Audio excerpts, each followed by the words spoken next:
네, 키워드를 읽는 시장입니다. 우리은행 박형중 이코노미스트와 함께합니다. 위원님 안녕하십니까? 네, 반갑습니다. 자, 첫 번째 키워드는 아무래도 잭슨홀인데요. 자, 위원님 저 이런 생각 좀 들었어요. 이번 잭슨홀 기자회견 좀 짧더라고요. 그리고 잭슨홀에 대해서 금융시장은 일단은 긍정적으로 해석을 하는 것 같은데 연준 입장에서 보면 참 운신의 폭이 없어졌다라는 개인적인 생각도 듭니다. 왜냐하면 25bp 인하하면 당연한 거고 50bp 인하하면 경기가 얼마나 안 좋길래 50bp 인하하냐. 결국 가만 생각해 보면 금융시장은 실망할 수밖에 없을 것 같은데 파월의 고민이 더 늘어나는 거 아닙니까? 그럴 가능성이 높죠. 그동안에 이제 주식시장, 금융시장에서는 연준의 기준금리 인하를 기대를 많이 하지 않았습니까? 그래서 이번 잭슨홀 심포지엄에서는 투자자들의 그러한 기대를 충족시켜주는 발언들이 많이 나왔습니다. 9월에 있을 FOMC에서 기준금리 인하를 거의 이제 확실시하는 이런 발언들이 나왔기 때문에 일단 시장에서는 이제 긍정적으로 이제 반응을 하고 있죠. 근데 관건은 시장의 기대치를 연준이 충족을 시켜줄 수 있는지가 관건일 텐데 지금 이제 금융시장에서 반영하고 있는 올해 기준금리 인하 폭은 최소 75bp 그리고 100bp 정도란 말이에요. 그러면 3번 이상인데 지금의 경기 여건을 봤을 때 글쎄요 3번까지 가능하겠냐 싶습니다. 그래서 지금은 연준의 기준금리 인하가 이제 조금 이제 기정사실화되었기 때문에 시장이 안도할 수 있는 여건은 됐지만 이게 계속 이어질지는 조금 지켜봐야 될 문제가 아니겠는가 싶고 방금 이제 앵커님께서 말씀하셨지만 연준의 정책이 어떻게 되는지에 따라서 어떤 분들은 이제 너무 앞서서 기준금리를 인하했다라는 의견이 나올 수도 있고 어떤 의견들은 너무 뒤처졌다라는 의견들이 동시에 나올 수 있는 환경이기 때문에 그래서 앞으로 연준으로서는 상당히 고민의 폭이 조금 커질 것 같습니다. 그러니까요. 참 주식시장에 또 이런 용어도 있습니다. 흔히 주식을 매수하는 것은 기술이고 익절하는 것은 예술이다. 자, 이것을 그대로 연준에 치환해 보면 9월 달에 25bp 올리는 건 기술일 것 같고요. 50bp 올리면서 시장을 달래는 것은 예술일 것 같은데 9월 달에 50bp 비컷 가능성이 있습니까? 만약에 있다면 시장을 어떻게 예술적으로 달랠까요? 인상이 아니라 인하겠죠. 맞습니다. 네네. 네. 저는 50bp 인하 가능성은 지극히 낮다라고 보고 있습니다. 일단 25bp 인하를 예상을 하고 있는데 이번 심포지엄에서도 이제 파월 연준 의장이 얘기를 한 것처럼 앞으로 통화 정책은 고용 쪽에 좀 포커스를 둬서 운용을 하겠다라고 얘기를 했어요. 그래서 제가 지난번에 여기 나와서 7월이죠. 7월 미국 실업 지표가 실업자죠. 실업자가 경기 침체기에나 볼 수 있는 증가율이 나왔다라고 말씀을 드렸고 이 부분이 연준의 통화 정책에 영향을 줄 것이다라고 말씀을 드렸는데 일단 그 고용 시장의 방향을 보게 되면 점진적으로 약화되는 방향이란 말이에요. 그래서 이 부분 때문에 연준도 기준금리 인하 쪽으로 이제 기울어진 것 같은데 이 강도가 이제 문제죠. 강도. 고용 시장은 안 좋아지고는 있지만 지금 고용 시장이 안 좋아지고 있는 거는 해고가 많아서 그런 건 아니거든요. 그러니까 경기 침체기에는 기업들이 해고를 하면서 이제 고용 시장이 악화되는데 지금 고용 시장이 악화되고 있는 거는 기업들이 해고를 많이 해서 그런 게 아니라 노동 시장으로 유입되는 인원 자체가 늘어나서 이제 고용 시장이 악화되는 모습을 보이고 있기 때문에 이런 흐름이라면 미 연준이 통화 정책을 전환하면서 기준금리 인하 결정은 하더라도 위기 시에나 볼 수 있는 50bp 비컷 인하 가능성은 상당히 낮다라고 봐야 되거든요. 이제 9월 FOMC까지 한 달이 채 남지 않았는데 이 한 달이 채 남지 않은 기간 동안 미국 경기가 그 정도로 악화될 거냐? 그럴 가능성은 상당히 낮다라고 보이고 만약에 그럴 가능성이 높아지려면 이제 다음 주에 이제 미국 8월이죠. 8월 고용 지표가 이제 발표가 되는데 이때 신규 고용 인원이 10만 명 이하로 나오면서 굉장히 충격을 줘야 되는데 글쎄요, 그럴 가능성은 제가 봤을 때는 높지는 않다라고 보여지고 그래서 일단 9월에는 25bp 인하를 하면서 통화 정책의 전환의 첫 발을 띄는 정도로 만족하지 않을까라고 생각이 됩니다. 네, 말씀하셨던 것처럼 사실 9월 달에 베이비 스텝으로 인하 25bp의 인하 가능성이 높다라는 것에 대부분 동감을 하는데 그럼에도 불구하고 시청자분들께서 50bp 빅컷에 대한 인하 가능성도 있으니까요. 상당 부분 좀 주목되는 이벤트인 것 같습니다. 자, 시계를 한국은행으로 돌려볼까요? 한국은행은 또 스텝이 꼬인 것 같습니다. 올해 10월 달하고 11월 달 두 차례 남기고 있는데 이렇다가는 금리 인하는 카운트다운이 됐는데 10월보다는 11월이다. 대세적으로 컨센서스가 모아지고 있어요. 위원님은 어떻게 생각하세요? 제가 소수 의견인 것 같습니다. 그래서 만약에 미 연준이 9월에 기준금리를 인하를 하면 한국도 이제 기준금리 인하를 이제 저울질을 할 거고 지금 우리나라 채권 시장도 그렇고 일반적인 경제 주체들도 그렇고 기준금리 인하 쪽에 대부분 조금 이제 무게를 두고 있기 때문에 한국도 이제 그 부분을 고민할 것 같아요. 근데 여건상으로 보면 한국은행이 기준금리를 인하할 법한 이런 환경이긴 하지만 실제 지금 상황에서 한국은행이 기준금리를 인하한다고 했을 때 얻을 수 있는 경기적인 효과는 그리 많지 않습니다. 한국은행이 이제 금리를 인하하게 되면 뭐 여러 경로를 통해서 주식시장, 채권시장, 그리고 부동산 시장 영향을 주게 될 텐데 금리 인하가 효과가 크려면 그 효과라고 하면 아무래도 내수 진작이겠죠. 경기를 부양하는 효과가 될 텐데 가장 우선적으로 진행이 돼야 되는 게 대출 금리가 떨어져야 되는 겁니다. 근데 지금 현재 우리나라의 부동산 시장을 보게 되면 들썩들썩 하고 있죠. 가계대출도 굉장히 크게 늘어나고 있고 근데 그것 때문에 이제 주요 이제 은행권에서는 높은 대출 금리를 유지하고 있는데 이런 상황에서 한국은행이 기준금리를 인하했을 때 만족스러울 만큼 대출금리가 떨어져서 이제 가계들의 이자 부담이 줄 수 있는지 이게 조금 퀘스천이고요.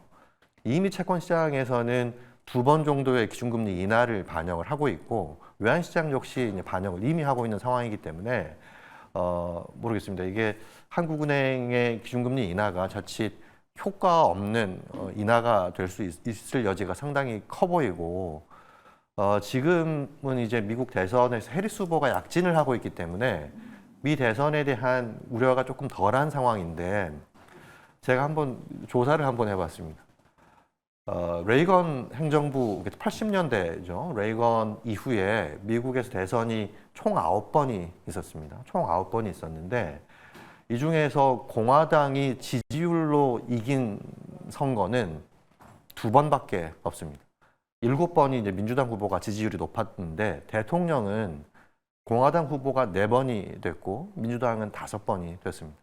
그래서 지금 현재 그 해리스 후보가 지지율이 높아지고 있어서 정책적인 불확실성을 시장이 많이 반영은 하고 있지 않지만 실제 과거 지난 한 30년 넘는 기간 동안의 미 대선을 보게 되면 대통령 당선되는 거하고 지지율하고는 그닥 상관이 없었거든요. 그래서 지금 11월 미 대선이 있단 말이에요. 그래서 혹시라도 트럼프가 당선이 되게 되면 우리나라뿐만 아니라 전 세계 물가를 다시 끌어올릴 수 있는 변수가 되기 때문에 한국은행이 그 전에 기준금리 인하하는 거는 정책적으로 조금 실수일 가능성도 있어 보이기 때문에 만약에 한국이 기준금리 인하를 할 필요성이 있다 손치더라도 미 대선 이후가 되는 게 조금 현실적이지 않겠나 싶고 이 부분은 한국은행도 많이 고민을 하고 있지 않겠나 싶습니다. 그래서 11월 이후가 될 가능성, 만약에 11월 못한다고 하면 내년이 되는데 저는 개인적으로 한 내년 1, 4분기가 한국은행이 기준금리를 인하할 수 있는 적기가 아니겠는가라고 개인적으로 판단하고 있습니다. 그러니까 최근에 제가 여러 전문가들하고 인터뷰를 했는데 올해 힘들다라는 뷰는 사실 참 이례적인 것 같습니다. 자, 두 번째 키워드 볼까요? 자, 미국은 금리를 내리고 한국이 위원님 말씀대로 올해 힘들다 그러면 즉각적으로 반응하는 게 또 환율 아닙니까? 최근 잭슨 이후에 달러 인덱스가 100을 거의 깰 것 같습니다. 지금 보니까 100.6포인트인데 달러 인덱스는 또 유럽의 영향이 한 80% 정도잖아요. 이렇다면 조만간 100포인트를 깨는 거 아닙니까? 100 아래로 갈 수도 있을 것 같습니다. 지금 100 살짝 위쪽에 있는데 일단 기준금리 인하 기대감이 워낙 큰 상황이기 때문에 이것만 하더라도 이제 달러 약세에 충분한 요인이 될 것 같고 그래서 달러 인덱스는 100 아래로 갈 가능성, 그러니까 달러 약세가 조금은 더 이어질 가능성이 높다라고 생각이 됩니다. 알겠습니다. 자, 환율이 말씀 주셨던 것처럼 한국은행이 올해 10월 달, 11월 달에도 뭐 보험성 금리 인하를 비롯해서 어떤 조치도 안 한다면 원화는 꽤 강세로 갈 것 같다라는 의미도 있는데 그렇다면 원화 강세를 보고 계신 건가요?